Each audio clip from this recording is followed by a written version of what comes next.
Selamat pagi Ibu, perkenalkan dengan saya Dr. Nagita. Di sini saya menjaga bola pada pagi hari ini dengan orang tua Aldo ya Bu ya. Baik Bu, di sini saya akan melakukan pemeriksaan neurologis pada bayi dan anak. Mungkin Ibu akan merasakan sedikit tidak nyaman untuk anaknya saat diperiksa. Apakah Ibu bersedia? Oke, bersedia ya Bu ya. Sebelumnya saya akan cuci tangan dan angkat terlebih dahulu. Baik, setelah saya melakukan cuci tangan 6 langkah, saya akan meletakkan bayi di meja periksa. Lalu saya akan melakukan observasi pada bayi untuk menilai tingkat kesadaran dan menilai penampilan dan juga postur. Untuk tingkat kesadaran dan juga penampilan postur bayi ini masih dalam batas normal. Lalu selanjutnya saya akan melakukan pemeriksaan kepala dengan melakukan observasi bentuk kepala bayi, dan saya akan membandingkan dengan kepala orang tua atau keluarga dari bayi tersebut. Oke, untuk perbandingannya sama ya Bu. Selanjutnya saya akan mengukur lingkar kepala dan juga menyimpulkan.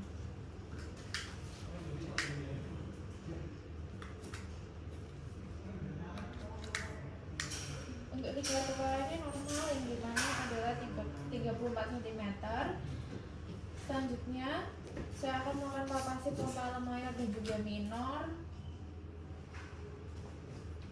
Oke, untuk palpasinya juga masih dalam batas normal. Selanjutnya saya akan melakukan pemeriksaan neuromuskular pada anak. Saya akan melakukan pemeriksaan tonus dan refleks tendon ekstremitas superior.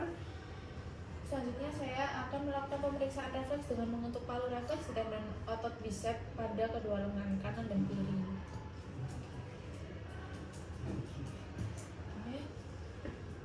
Selanjutnya saya akan melakukan pemeriksaan tonus dan refleks tendon ekstremitas inferior dengan melakukan pemeriksaan refleks dengan mengetuk palu refleks tendon Achilles dan juga patella.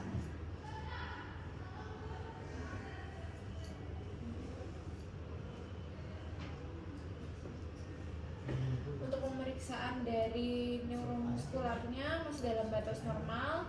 Selanjutnya saya akan melakukan pemeriksaan reks kontraksi, yang dimana bayi akan ditidurkan pada posisi supinasi. Kemudian pemeriksa memegang kedua tangan bayi pada pergelangan tangan. Secara perlahan anak akan ditarik sampai posisi duduk.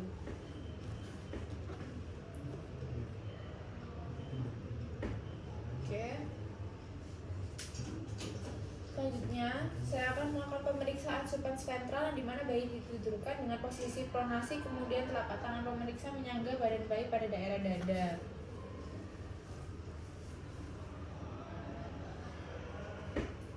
Untuk pemeriksaannya juga masih dalam batas normal.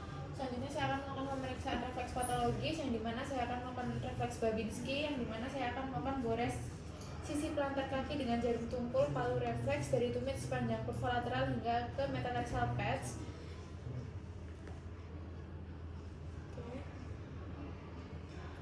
Jika hasil positif,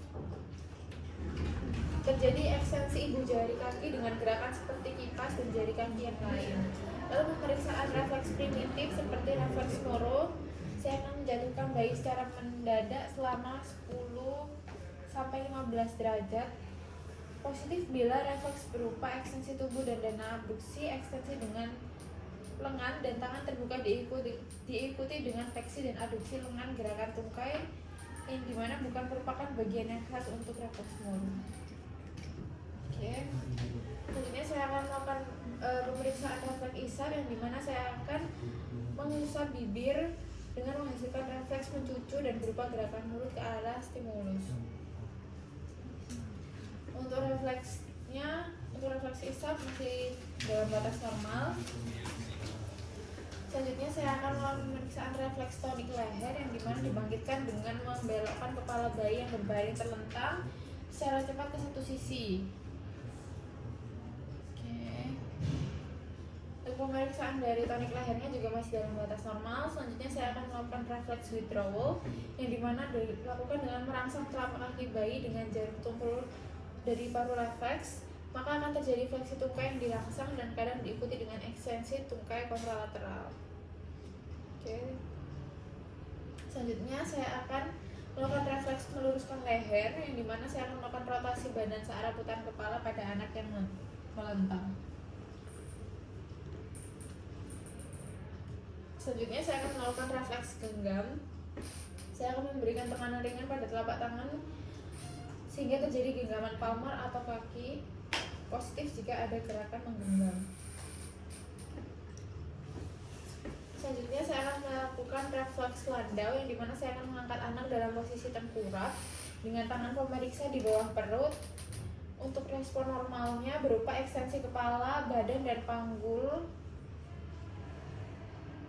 Baik, untuk pemeriksaan refleks landau dalam batas normal, selanjutnya saya akan melakukan pemeriksaan parasut, yang dimana bayi ditopang pada posisi tengkurap, mendadak dijatuhkan serupa akan terjun dalam jarak pendek. Baik, untuk refleks dari parasut juga masih dalam batas normal. Selanjutnya saya akan melakukan refleks menapa, yang dimana bayi akan ditegakkan dengan badan condong ke depan dengan telapak kaki menyentuh permukaan datar.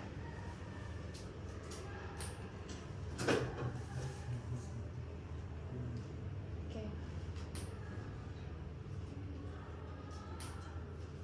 Baik, selanjutnya saya akan melakukan pemeriksaan refleks meningeal, yang dimana yang pertama akan saya lakukan pemeriksaan kaku kuduk.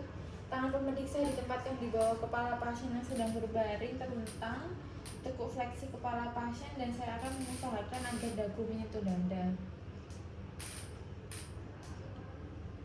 Refleks meningeal, selanjutnya saya akan melakukan chronic sign, yang dimana penderita berbaring, salah satu pahanya difleksikan sampai membuat sudut 90 derajat, lalu tungkai bawah diekstensikan pada persendian lutut.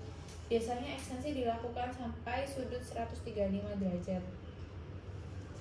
Untuk refleks meningeal semuanya masih dalam batas normal. Selanjutnya saya akan melakukan refleks Brudzinski, yang dimana Brudzinski itu akan saya tangan saya akan saya letakkan di bawah kepala yang sedang berbaring. Ketika ditekuk, kepala kaki sampai dagu mencapai dada.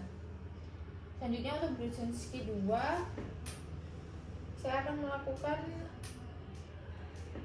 pemeriksaan dengan satu tungkai difleksikan pada persendian panggul, sedangkan tungkai yang satunya lagi berada dalam keadaan ekstensi ataupun lurus. Tanda Brudzinski 2 positif bila tungkai satunya ikut pula terfleksi. Selanjutnya untuk Brudzinski 3, saya akan melakukan tekanan pada ozigomatikum.